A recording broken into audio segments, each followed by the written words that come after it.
Place එකේ මැද හරියට ඇවිත් ඉන්නේ. පේනවා දෙපැත්තෙම තියෙන්නේ මේ පැත්තේ වෙලක්, මේ පැත්තේ ගඟ.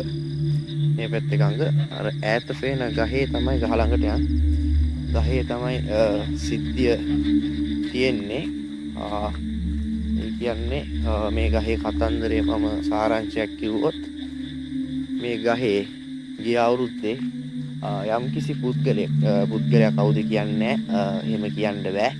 මොකද මේ මෑත කලිච්ච සිද්ධියක් හින්දා අපිට ප්‍රශ්නයක් වෙන්න පුළුවන්. මේ ගහේ මෙන්න මේ පේන අත්තේ බෙල්ල වැල දාගෙන කෙනෙක් සුයිසයිඩ් කරගෙන තියෙනවා. මෙන්න මේ ගහේ. මෙන්න මේ ගහේ තමයි සිද්ධිය වෙලා තියෙන්නේ 2024 නේ.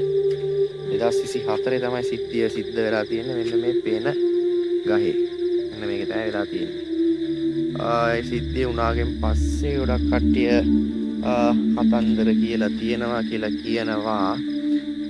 ඒ කියන්නේ ලොකුවට පාළු ෆේස් එකක් නෙවෙයි මේක. ඒ වුණාට මේ ගහේ කෙනෙක් මැරිච්ච හින්දා මෙතන බයිච්ච කට්ටිය ඉන්නේ. මෙතන රැයට කට්ටිය මෙන්න මෙතන මේ එල්ලිලා ඉන්නවා වගේ දැකපු කට්ටිය ඉන්නවා කියලා තමයි කියන්නේ.